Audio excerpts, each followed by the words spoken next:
What happens when a reality show stops feeling real and starts looking like someone's most private pain is being used as a storyline? This is the story of Kimmi Scott, her fight for her life, and the husband whose every move has fans questioning if they're watching love or a performance. Reality TV is supposed to blur the line between authenticity and performance. But what's happening with Kimmi Scott and Maurice on Love and Marriage? Huntsville feels like a case study in how far that blur can go. At the center is a woman fighting for her life in full view of the cameras, and a husband whose on-screen reactions have left viewers wondering if they're watching a marriage unfold or a calculated public narrative in real time. Kimmi Scott has always stood out on Love and Marriage Huntsville for her intelligence.com composure and ability to stay grounded when those around her spiraled into reality TV chaos. She's never been the one to chase screen time with explosive outbursts or manufactured feuds. If anything, she's been the voice of reason, a stabilizing presence in a cast that thrives on tension. So when she revealed, in front of both her castmates and the show's millions of viewers, that she had been diagnosed with breast cancer, the mood of the series shifted almost instantly. It was no longer just about messy friendships or marital disagreements. There was a new gravity in the air. The storyline moved from petty drama to life and death stakes. And in doing so, it opened a new chapter in how fans saw both Kimmi and her marriage to Maurice Scott. Viewers were quick to rally behind Kimmi. Her vulnerability, her openness about something so deeply personal, resonated far beyond the usual reality TV bubble. She didn't sugarcoat the fear. She didn't pretend to be fine for the sake of appearances. She was honest, sometimes brutally so, about what she was facing, the uncertainty, the physical pain, the emotional toll. But while Kimmi was baring her soul, many fans noticed something unsettling about Maurice's on-screen presence. His reactions, or lack thereof, didn't match the magnitude of what was happening. There were no moments where he seemed overwhelmed with grief or fear. No scenes where he broke down, hugged her, with a desperation that said, "I can't lose you." If Kimmy's portrayal was deeply human, his felt oddly muted, almost procedural. It was as if he was there because the role of husband required it, not because he was living the rawness of the moment alongside her. Now, to be fair, not every man is comfortable showing vulnerability in public. And it's true, some people grieve or fear in silence. They might express love in subtler ways, away from the cameras. No one is suggesting that tears are the only proof of devotion. But what viewers saw from Maurice didn't feel like quiet strength. It felt like absence, an emotional vacancy that became harder to ignore as the season unfolded. Episode after episode, Kimmi would appear visibly shaken, her voice trembling, eyes welling up, shoulders hunched with exhaustion, while Maurice's expression remained nearly the same. His tone was steady, his posture unchanged, his face unreadable. That kind of composure might have been admirable in another context, but here, it was jarring. Viewers weren't expecting dramatic sobbing. They were expecting something: a squeeze of her hand, a crack in his voice, even just the pause that comes when you're overwhelmed and have to gather yourself. Instead, the moments that could have shown intimacy too often turned into scenes that felt clinical. He was present, but not there. Social media picked up on it immediately. Twitter filled with posts calling out the emotional gap between them. "Why does Maurice sound like he's reading a script?" one viewer wrote. Another bluntly tweeted, "She's fighting for her life, and he's giving work meeting energy." Reddit threads analyzed his every response, with users debating whether it was detachment, discomfort, or something more calculated. The turning point, for many, came during one particularly gut-wrenching scene. Kimmi had just shared in detail the toll chemotherapy was taking on her body, how it drained her energy, dulled her senses, and chipped away at her sense of self. It was raw, the kind of confession that sits heavy in the air. And yet, Maurice's first reaction wasn't a hug, a reassurance, or even a moment of quiet reflection. It was to pivot into a conversation about their life logistics. For some viewers, that was the moment everything shifted. Up until then, there was still room for benefit of the doubt. Maybe he was just struggling to process it all. Maybe he didn't know how to show emotion in front of a camera crew. But when a partner lays bare their suffering and you respond with scheduling details, the perception changes. Sympathy starts to morph into suspicion. People began to wonder, was this really how Maurice was processing his wife's illness? Or was there a certain performance element at play, a focus on maintaining a controlled, composed image rather than engaging with the reality of the moment? That suspicion only grew as fans compared his behavior in other contexts. In business, or public appearances, Maurice could be animated, confident, and fully engaged, on stage at panels or recording his podcast. There was no trace of the subdued, almost mechanical demeanor he displayed in scenes with Kimmy. For some, that contrast was telling. It suggested that his quietness around her wasn't simply his default personality, was situational. What made it more unsettling was that Kimmy, even in her most vulnerable moments, was still giving emotionally to those around her. She comforted friends, offered advice, and carried herself with dignity despite being visibly worn down. In scenes where most people would retreat inward, she still met others with warmth and presence. That made the imbalance between her emotional openness and Maurice's reserve even starker. In viewer discussions, this gap between them became one of the most talked about dynamics of the season. Was Maurice genuinely struggling to cope in his own way, or was he distancing himself emotionally? Was his approach the product of a man trying to stay strong for his wife, or a sign that he wasn't truly engaging with her reality at all? The reactions weren't just critical, they were layered with disappointment. Fans who had followed their relationship from the early days of the show had believed in the image of Maurice as a protective, committed husband. They had rooted for the couple's stability in a cast often defined by messy breakups and public feuds. To see him respond to Kimmy's illness with what appeared to be detachment felt like a betrayal of that image. And as each episode aired, the conversation grew more intense. People began paying closer attention to body language, how far apart they sat, how often he made eye contact, whether he initiated physical comfort. Even subtle things, a lack of handholding, a quick change of subject, were cataloged and discussed online. The more fans dissected, the more patterns they believed they saw. In the context of reality TV, where audiences are trained to search for the hidden story beneath the edit, these observations carried weight. And they weren't happening in a vacuum. This was all unfolding against the backdrop of rumors and speculation that predated Kimmy's diagnosis. That history made it even easier for viewers to connect dots. Fair or not, what had once been a storyline about a woman's courage in the face of illness had become, in the eyes of many, a dual narrative: Kimmy's fight for her life, and the unsettling question of whether her husband was truly fighting alongside her. By the time the season reached its midpoint, what should have been moments of shared grief or quiet solidarity were being overshadowed by the audience's growing mistrust. Instead of asking, "How is Kimmy doing?" more and more people were asking, "What is going on with Maurice?" It was no longer just about a marriage under stress. It was about the optics of that marriage, about what happens when the performance of support doesn't align with the reality viewers think they're seeing. And once that shift in perception takes hold, it's nearly impossible to reverse. The speculation only deepened when whispers began circulating that Maurice might be using Kimmy's illness to rehabilitate his public image. After all, the optics of being the supportive husband during a cancer battle are powerful, especially if you've previously faced rumors of infidelity, unexplained absences, or emotional unavailability. Some fans recalled those earlier rumors vividly, making his sudden devoted spouse act feel more like PR than reality.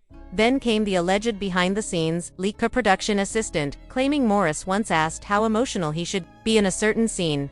True or not, the very idea of treating his wife's illness like a performance cue was enough to ignite outrage. It crossed an unspoken line for many viewers, transforming concern into accusations of exploitation. And still, Kimmy kept filming. Even through chemo, exhaustion, and breakdowns, she remained on set. Some praised her resilience, while others questioned why she was working at all in such a state. That's when a darker theory emerged. Was she choosing to keep going, or was someone, possibly Maurice, encouraging her to continue for the sake of the storyline? If the latter were true, the conversation shifted from emotional distance to outright exploitation.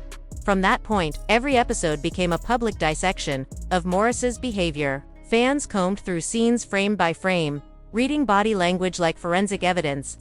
In one particularly painful moment, Kimmy shared how treatment had pushed her to her limits physically, mentally, and spiritually, and Maurice's response was to pivot the discussion to parenting schedules. No pause, no comfort, no space to honor what she had just revealed. Some chalked it up to coincidence. Others saw something more deliberate. Was he using the emotional weight of Kimmy's storyline to elevate his own profile?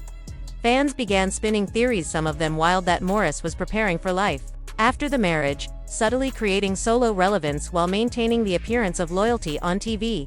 Others suspected he was shaping public perception before some bigger revelation dropped.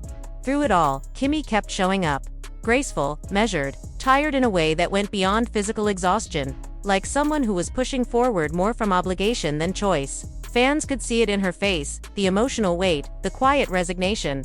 The more they saw, the more they began questioning the very premise of love and marriage. Huntsville, where exactly is the line between documenting someone's resilience and capitalizing on their suffering? And, more urgently, who gets to decide when that line is crossed? Because it certainly didn't look like Kimmy had that control anymore. Maurice's silence only amplified the outrage, while fans debated, demanded answers, and dissected his every move. He posted motivational quotes, promoted upcoming episodes, and smiled for the camera as if nothing was happening. No acknowledgement, no public defense, not even a vague nod to the growing backlash. And the longer he stayed quiet, the angrier people became. Viewers who had followed the couple for years now questioned whether they had ever seen the real Maurice or whether the supportive husband had always been more performance than reality. Kimmy, meanwhile, guarded her dignity like armor. She didn't lash out or fuel the noise. Instead, she stayed focused on healing, family, and the circle that genuinely supported her. Every so often, she'd post a health update, a thank you to those who prayed for her, or a heartfelt message about resilience. Each one only strengthened her bond with fans, who now rallied behind her not as a reality star, but as a woman surviving something profoundly real. But the illusion had already cracked. People went back to old episodes with new eyes, reinterpreting. Every moment Maurice seemed dismissive or emotionally absent. What once looked like awkwardness now read as a patterned self-interest in the guise of leadership. Even longtime defenders began pulling away. Some called him out directly. Others quietly stopped watching. Even the cast didn't remain silent. Melody Holt dropped a pointed Instagram story about those who use another person's lowest moments for attention. Morrow posted a meme about men who love the mirror more than the marriage. It was clear the tension had bled off screen. The network didn't walk away from this unscathed. OWN, once praised for crafting reality programming with a human touch, found itself in the crosshairs. Viewers who had tuned in for years began calling out what they saw as a moral lapse, allowing Kimmy's illness, a deeply personal and devastating life event, to be shaped into just another plot point in a season arc. The criticism came from all directions. Some fans were measured, asking for transparency and acknowledgement. "We just want to know she had a choice," one longtime viewer wrote on Facebook. Others were more direct, flooding OWN's social media with demands for a public apology. The most passionate voices insisted Kimmy's journey deserved more than being tucked between squabbles and side plots. They envisioned a standalone special, maybe even a multi-part documentary that stripped away the distractions of cast feuds, marital gossip, and strategic editing. The goal, they said, wouldn't be to dramatize her fight, but to honor it. To show her strength without manufacturing tension for ratings. To focus on her recovery without cutting away to irrelevant conflicts. It was a call for authenticity in a genre that too often thrives on manufactured moments. As this conversation grew louder, something else began happening. Audiences started pulling back the curtain on reality television as a whole. This wasn't just about love and marriage, Huntsville anymore. It was about the ethics of the entire format. How far can a network go in telling a story before it crosses into exploitation?